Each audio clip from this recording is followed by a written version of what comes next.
Vamos a abrirlas por Romanos capítulo 4. Vamos a ir a la segunda parte del capítulo, desde el 13 hasta el 25. A ver un repaso así rápido. En la primera mitad del primer capítulo de Romanos, capítulo número 1, ¿de qué nos habló el apóstol Pablo? Él se presenta, da un saludo, ya mete el Evangelio, hace un pequeño resumen, comienza exaltando a Jesucristo y nos habla del deseo que tiene de visitar Roma y nos da ese primer choque de hablar sobre que Él no se avergüenza del Evangelio porque es poder de Dios para salvación y hablar de cómo el justo vive por la fe. Y ya comienza mandándonos desde el principio esta píldora fuerte, resumida, de lo que es el Evangelio. Luego en la segunda mitad del capítulo 1 comenzará a hablar de ¿qué? De la condición humana, del pecado del ser humano, la actitud del ser humano y la decadencia, ese círculo vicioso descendente autodestructivo del ser humano. Cuando llega al capítulo 2, la primera mitad, se vuelve y comienza a darle a ese grupo que también es ser humano, pero que tiene un concepto de sí mismo más alto, moralmente superior, más autosuficiente. También le prueba que delante del Señor total descalificación, total impotencia para salvarse. Llega a la segunda mitad del capítulo 2 y dice, por cierto, los religiosos, también tengo algo que deciros, vosotros tampoco podéis, vosotros tampoco os salváis, tenéis una gran herencia, tenéis la palabra, tenéis los profetas, pero vuestras vidas no son coherentes y el Señor no mira el conocimiento sino la vida. Por lo tanto, no os podéis salvar. Continúa en el capítulo 3, la primera mitad, hablando, introduciendo el tema de la ley y cómo el tema de la ley realmente ciñe a todo el mundo, demuestra a todo el mundo que es imposible por las obras de la ley agradar a Dios, ser justificado. Llega al punto final en el que realmente Él enseña, pone todas las cartas sobre la mesa y dice, mira, mirando la historia, fracaso, mirando vuestras vidas, fracaso, mirando la humanidad, enfermedad, fracaso, nadie puede salvarse, la ley es un mazo sobre nuestras vidas, la puso el Señor, es buena, tiene un propósito, pero es un mazo que claramente nos enseña nuestra imposibilidad de ser salvos. Y por fin llega la segunda mitad del capítulo 3, donde expone el Evangelio, nos dice que aparte de la ley también está la gracia y que por la gracia podemos ser salvos.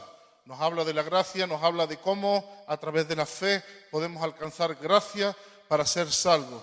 E incluye o introduce varios conceptos que son totalmente importantes, imprescindibles para que la gracia pueda llegar a nuestras vidas y salvarnos a través de la fe, que son la obra expiatoria de Jesucristo, la obra de propiciación de Jesucristo y cómo esa obra completa muere, o sea, paga con la muerte lo que era el precio del pecado. Y la ley queda satisfecha porque el pecado ha sido pagado por la muerte de Cristo. Pero nos abre una puerta a que todos nosotros que por fe nos asimos de esa obra que Jesucristo ha hecho, podamos tener justificación. Justificación. La justificación no es algo subjetivo, es algo objetivo. No es una conducta, es un estatus. La justificación es un estatus en el que Dios nos pone. No es como la santificación, que es otra cosa que luego veremos, que depende de la vida, depende de la conducta. La justificación es un estado legal. Usted es declarado, ¡pum!, justo, ¡pum!, inocente. Luego veremos lo que hace usted con su vida, pero usted es declarado justo, inocente. Pasa al capítulo 4 y nos dice, antes de nada, para ahondar un poco más con el tema de la justificación por la fe, que sepáis que esto ya es plan de Dios desde toda la historia. Vuestros propios patriarcas vivieron esta realidad, el propio Abraham la vivió y el propio David, vuestro rey preferido, se hizo eco de esta realidad. Es más, si hablamos de Abraham, hablemos de Abraham y sigamos el ejemplo de Abraham, que en su incircuncisión, antes de haber entrado la ley, él ya creyó a Dios y le fue contado por justicia. Así que ese es nuestro ejemplo. Ese es nuestro ejemplo. Y nos habla, como estuvimos hablando, de Abraham y cómo somos hijos en la fe de Abraham. Podemos cantar aquello, ¿no? De nuestro padre Abraham, fue muy feliz. Muchos hijos tuvo el padre Abraham, yo soy uno, tú también. Adoremos al Señor. Podemos cantar eso. ¿Por qué? Porque nos enseña que a través de la fe nosotros podemos venir a ser hijos de Abraham.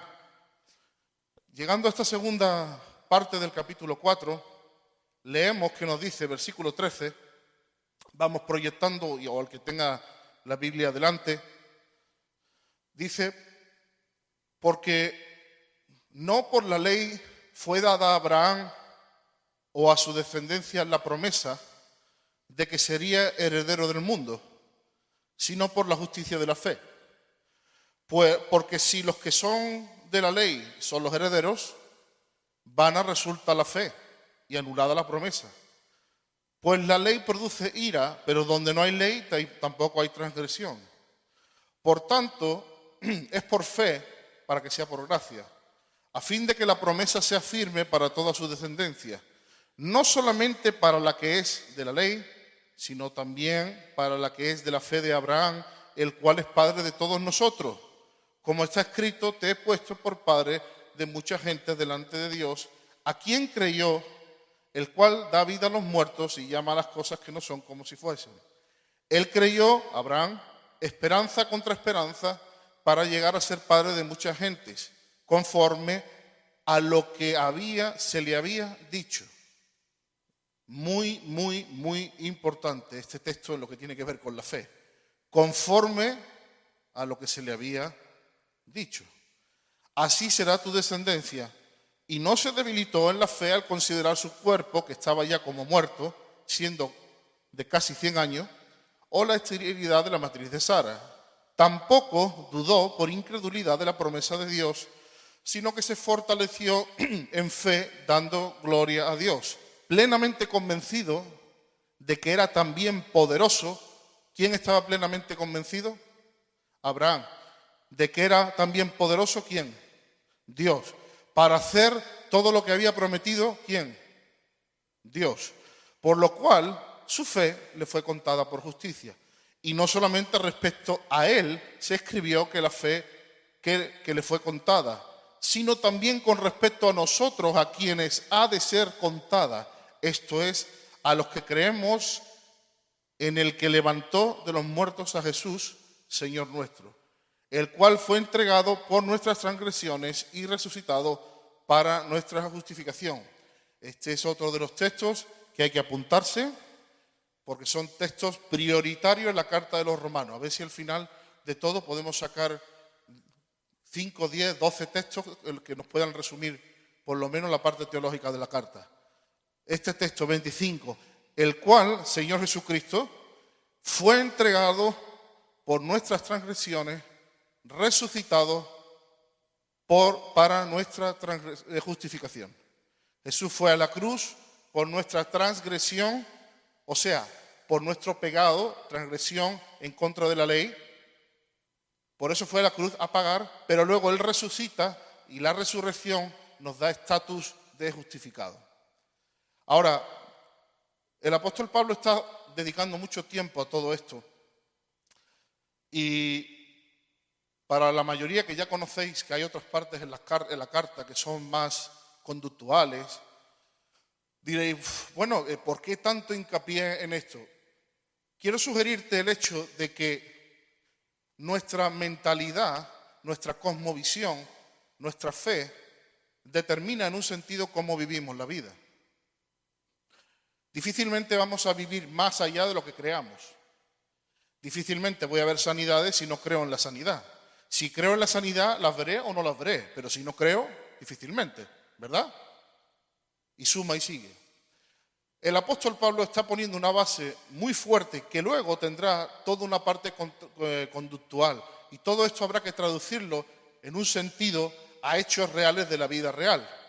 Y dices tú, amén, amén, hermano, eso es lo importante. No, cuidadito. ¿Eso es lo importante? No. Esto es sumamente importante, porque así como sea nuestra comprensión de la obra que Dios ha hecho y la fe que tengamos en nuestro estatus espiritual, así viviremos de una manera o de otra. Nuestra parte conductual dependerá muchísimo de lo que consideramos que somos, en quién somos y qué podemos hacer. No me voy a parar aquí, en el futuro, Dios mediante, lo veremos, pero una persona puede olvidarse de quién es y comenzar a comportarse como lo que no es. Y antes de decirle, deja de hacer esto y aponte a hacer lo otro, hay que recordarle quién es. Y decirle, tienes que comportarte como quien eres. No comportarte para llegar a ser. Comportarte como lo que eres. Y el apóstol Pablo está haciendo mucho hincapié en que entendamos nuestra posición espiritual en Cristo. Porque luego de ahí emana cómo nos vamos a comportar. No al revés. No nos vamos a comportar para conseguir la posición espiritual en Cristo. Tenemos una posición espiritual y de ahí se espera que nuestra vida sea coherente. Dice el apóstol Pablo, solo que os comportéis como es que digno del Evangelio. Solo que seáis coherentes con lo que creéis. Luego tendremos que buscar al Espíritu Santo para ser coherentes, capítulo 7, capítulo 8. Porque si no, es duro ser coherentes, pero por lo menos tenemos que saber que ser coherentes con qué. Bien, ¿qué nos dice Abraham? ¿Qué observamos en este texto de Abraham? Bueno, observamos que la promesa le fue dada a Abraham antes que la ley.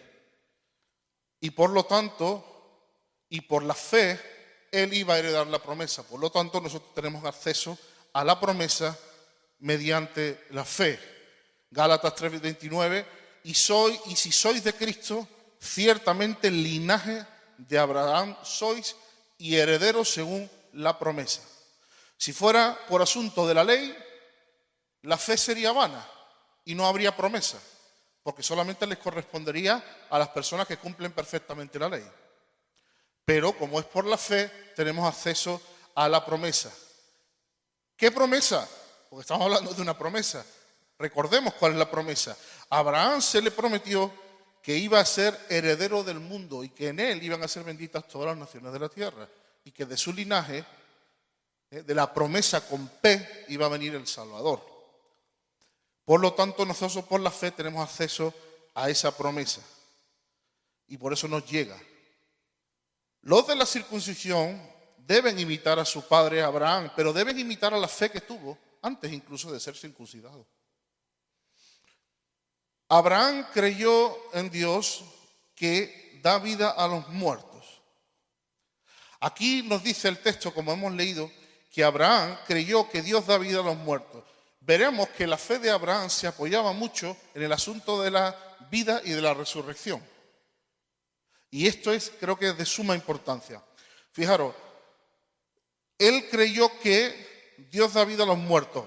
Para empezar, consigo mismo, porque él estaba como muerto, dice, 100 años. Y la matriz de Sara estaba muerta.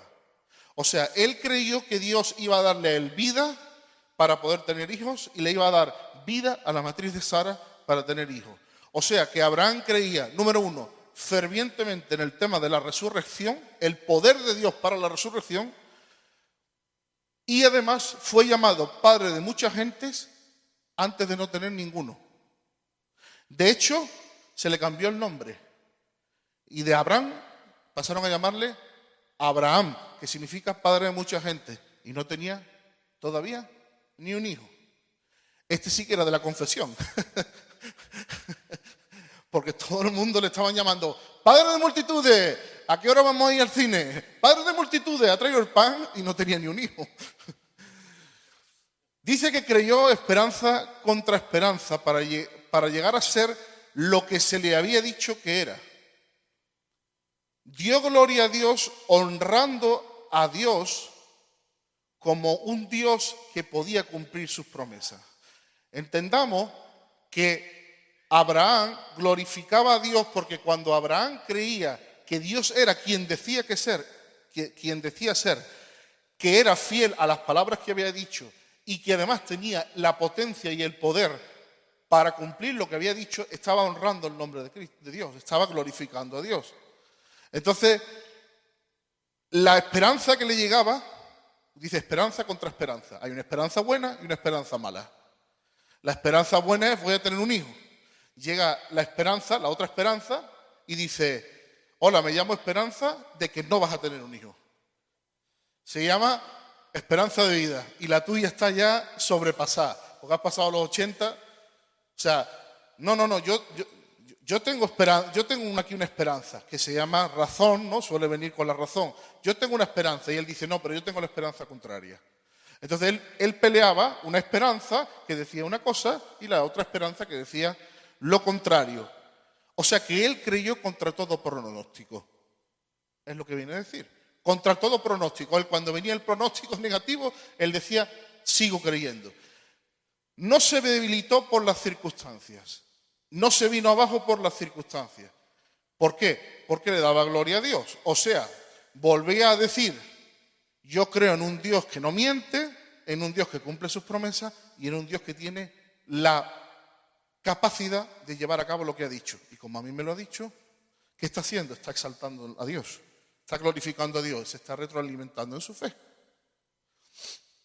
No se debilitó, debilitarse, pero tampoco dudó. Son dos cosas diferentes, son dos ataques que recibe la fe. El debilitamiento, que suele venir por el cansancio porque se retrasan las promesas. Debilitamiento suele venir ¿por qué? Porque se van perdiendo las fuerzas, porque se alarga. Debilitamiento, que de hecho sabemos que en un momento dado el debilitamiento le llegó muy lejos, y de ahí apareció Ismael, pero no se debilitó, al final se recuperó y no dejó que la postergación de la promesa hiciera que se debilitara. Pero el segundo ataque era la duda. La duda no tiene que ver tanto con cuánto tiempo llevamos esperando la promesa. La duda lo que pone en cuestión, lo que pone en solfa, es la fuente de la promesa y la capacidad de la promesa de llevarla a cabo. Cuando el enemigo ataca nuestra fe, no ataca nuestra fe porque somos unos grandes hombres de fe. Lo que está queriendo es indirectamente poner en cuestión la fidelidad y la capacidad de Dios. Por eso la fe que tenemos es más preciosa que el oro. Porque si Él consigue que perdamos de vista quién es Dios, cómo es el carácter de Dios, que Él promete y Él cumple, que Él es fiel, y si perdemos de vista las atribuciones de Dios, que Él es todopoderoso, entonces, ¿a qué Dios servimos? ¿Qué Dios tenemos? Entonces, Él no dejó ni que el debilitamiento, ni que la duda le hicieran dudar, le hicieran cambiar de su opinión en quién él estaba confiando. O sea, Abraham se afirmó en los atributos de Dios. Dios es fiel, Dios puede resucitar muertos. Dios es fiel y cumple sus promesas, Dios da vida a los muertos. Dios es fiel, Dios da vida a los muertos. Dios es fiel, ese es su carácter y tiene la capacidad de dar vida a los muertos. Dios es bueno, Dios salva. Dios es amor, Dios perdona. Atributos y capacidades. Entonces él se fortalecía recordando quién era el que le había prometido, cómo era y las capacidades que tenía. Y en ese momento la fe le es contada por justicia, dice. Ahí la fe le es contada por justicia. Todavía no había llegado ni siquiera Isaac, pero en ese momento Dios ve esa fe, esa confianza y dice, este hombre lo cuento como justo. Ya arreglaremos la paga del pecado, pero ahora mismo lo cuento como justo. Le fue considerada esta fe computada como justo.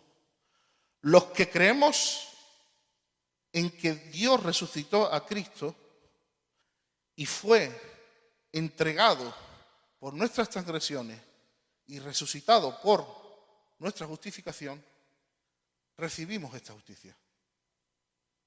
¿Qué creemos? Creemos que Dios resucitó a Jesucristo, que el Padre a través del Espíritu Santo resucitó a Jesucristo.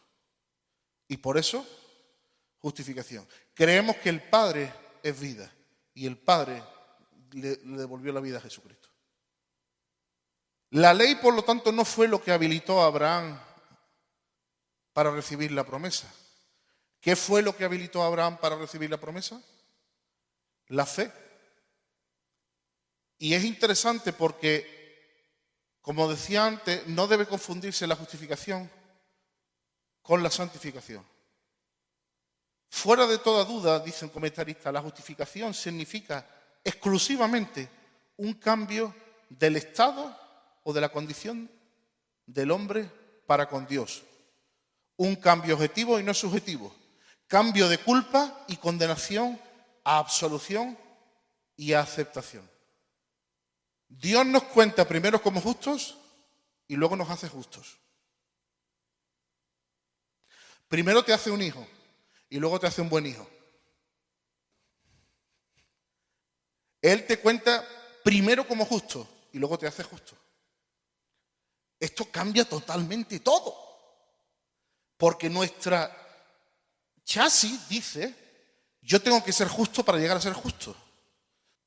Y es al revés.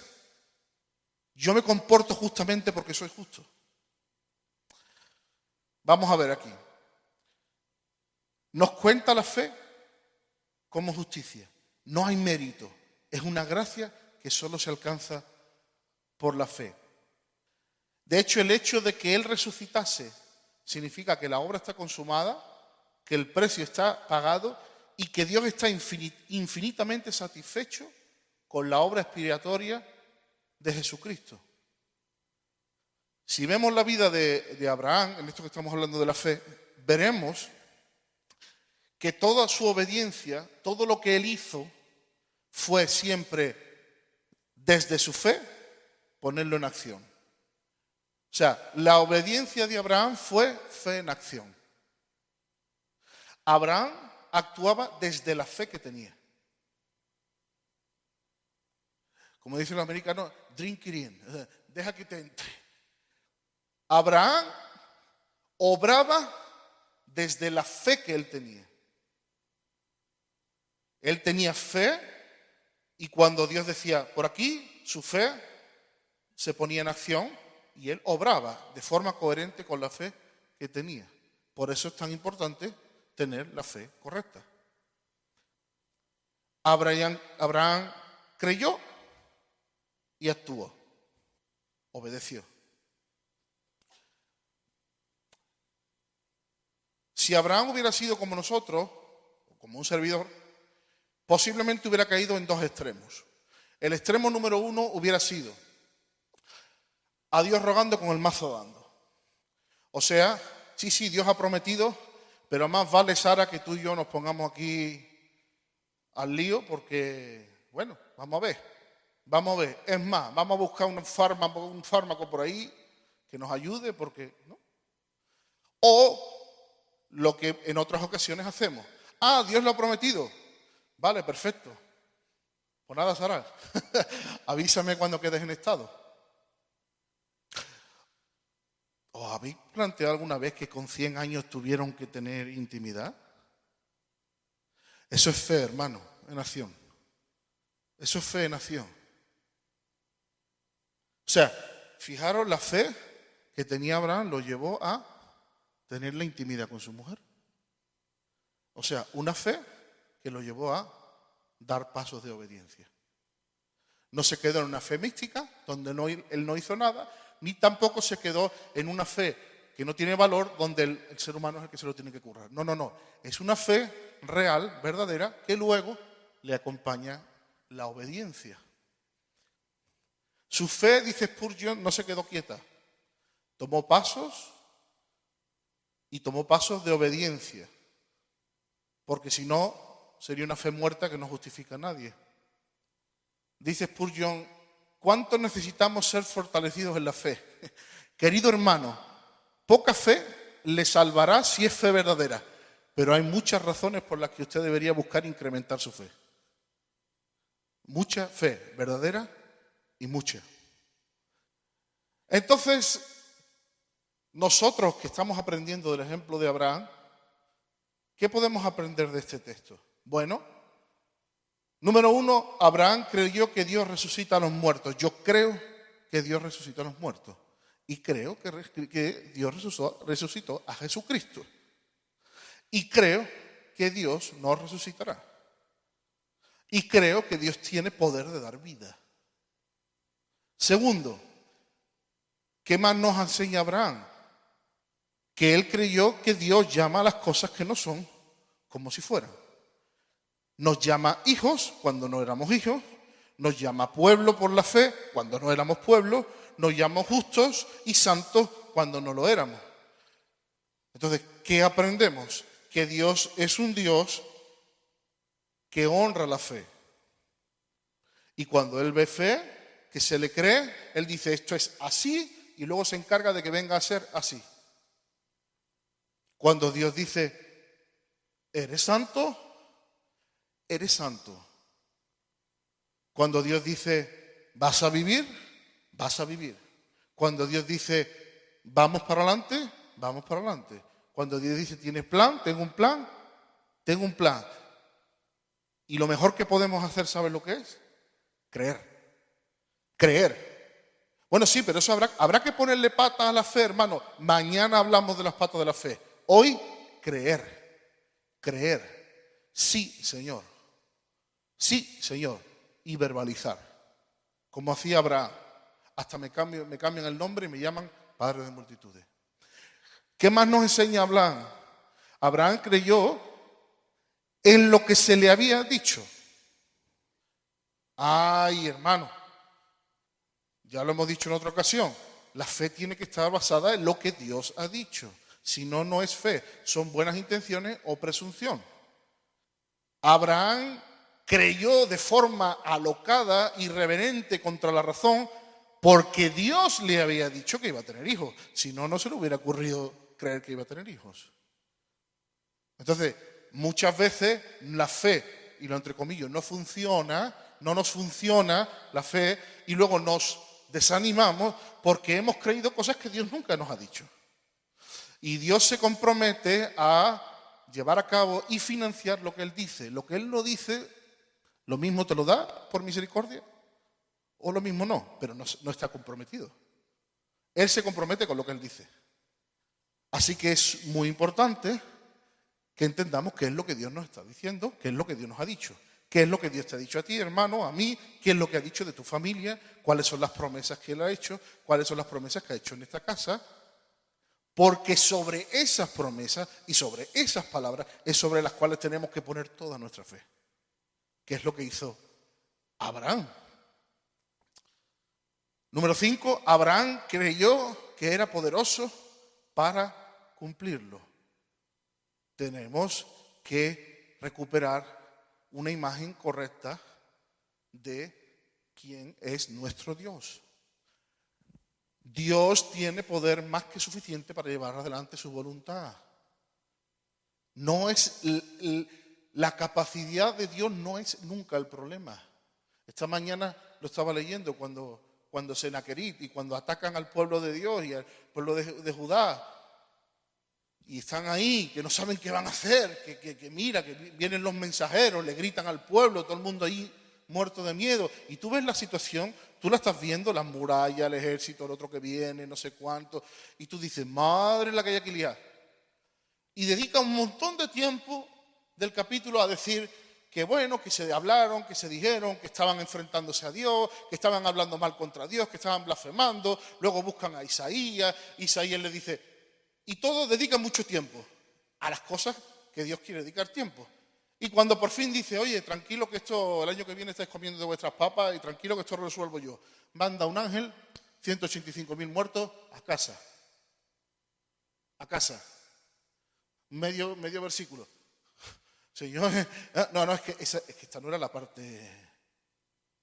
¿tú qué creías? ¿Que yo necesitaba ahora 3 capítulos para solucionar la situación? Yo he dedicado un buen capítulo, además, uno en Reyes, uno en Crónicas y uno en Isaías. O sea, que está por triplicado. Para que te enteres de quién soy yo, de las amenazas, de mis profetas, del espíritu de intimidación y de 1000 cosas. El tiempo de resolverlo yo, Y además voy a poner un rumor para que se vuelva a su casa y cuando se vuelva a su casa sus hijos los matan y ya está. Ni lo vaya a matar vosotros. ¿Os acordáis de Josafat? No os toca pelear vosotros esta vez. Yo hago que esta gente se maten a tortas entre ellos. Sí, es fácil creer en un Dios poderoso que creó los cielos y la tierra, teóricamente, pero cuando llega el momento de la prueba de fe, creo yo que Dios lo puede resolver. Creo yo que Dios puede resolver esta situación. Creo yo que Dios puede intervenir de una forma sobrenatural, ¿o no? Pues Abraham estaba convencido de que Dios tenía poder para darle vida a él, a Sara y más tarde al hijo, a Isaac. Número 6. Abraham no se debilitó al contemplar las circunstancias. Y este es nuestro desafío. Cuando las circunstancias se pongan contrarias, volver a mirar al de arriba. ¿Recordáis todos lo que pasó con Pedro caminando sobre el agua? Cuando dejó de mirar ¿a quién? A Jesús. ¿Y miró el qué? La circunstancia. Se hundió. ¿Las olas estaban antes o no estaban antes? ¿O fue que aquello era todo un paraje calmado y de repente a la mitad se puso aquello bravo? Las olas estaban antes. Cuando estaba en el barco, cuando puso el primer paso, cuando dio el segundo paso, las circunstancias estaban ahí y sin embargo él iba clavado. Las circunstancias no cambiaron. Lo que cambió fue a dónde miraba. Y la fe hizo... ¿Qué aprendemos de Abraham? Que Abraham, cuando miraba las circunstancias, cuando veía las circunstancias se le acercaban, él volvía a mirar al que había prometido y al que tenía poder para cumplir. Amén, Señor, que así sea, con nuestras vidas. Número 7, como Abraham no dudó de la promesa y de que era poderoso para cumplirla, su carácter y sus atributos, así tampoco nosotros dudamos de la promesa que Dios nos hace y que Él tiene el poder para llevarla a cabo. Si tú observas conmigo, hermano, hermana, el ministerio de Jesús, te darás cuenta de que muchísimas veces lo que hacía que las cosas pasaran o no pasaran era la fe de la gente. Porque el maestro tenía unción a raudales. Pero él siempre hacía la misma pregunta. ¿Crees? ¿Hay fe? ¿Hay fe? ¿Hay fe? Si hay fe, se monta un tinglao. Si no hay fe, sano a 2 o 3 y me voy. Sabéis qué le pasó en su tierra, ¿verdad? Y además imponiendo las manos. El mismo Cristo, ¿qué hizo la diferencia? La fe del pueblo. Hasta unos extremos, como la mujer sirofenicia, donde incluso la fe la metió, entre comillas, ilegalmente en algo que todavía no les tocaba, porque no era parte del pueblo de Dios y no tenía derecho a esa bendición todavía. Pero por la fe, a ver si esto me cuadra, o sea, una mujer no bajo la ley, no bajo la circuncisión, no del pueblo de Dios, que por la fe obtiene la promesa que le pertenece al pueblo de Dios. Hola, prima de Abraham. Mismo principio. Mi fe, Dios me la cuenta como justicia y me pone debajo de la promesa, me pone debajo del paraguas de la bendición. ¿Qué hacía la diferencia? La fe de la gente. Es cierto, Dios es soberano. Es cierto, hay cosas que si Dios no quiere, no pasarán y que si Dios quiere, pasarán. Pero la enseñanza mayoritaria de la vida de Jesús era poner el foco en la fe de la gente. Entonces yo la segunda venida sé que posiblemente no la voy a afectar con mi fe. Ni exactamente dónde van a sentarse los 24 ancianos. Pero a lo mejor un problema de mañana sí puedo afectarlo con mi fe. Y sí puede ser el detonante que haga que Dios se mueva o que la situación se quede meramente natural. Termino con lo siguiente. ¿Qué aprendemos de todo esto? Si pudiera sumarizarlo en un punto. Que Dios honra la fe y que la fe honra a Dios. Que viva. Lo voy a repetir. Dios honra la fe. La fe honra a Dios. Dios honra tu fe Tu fe le trae honra a Dios. Amén. Pues que el Señor te bendiga y que el Señor te ayude a crecer en fe y a llenarte de fe. A hablar en fe, a creer en fe, a caminar en fe, porque esto le agrada a Él. Amén. Y para el próximo jueves, si Dios quiere, nos metemos con el capítulo 5, que nos dice que somos justificados por la fe y tenemos paz para con Dios. Y empezamos a hablar de los beneficios de la obra de Cristo y de su justificación. Pero para hablar de los beneficios, antes tenemos que creer en el principio. Por esa fe hemos sido salvos, por esa fe tenemos que vivir. Por esa fe vivió Abraham y por esa fe nosotros tenemos que aprender de él.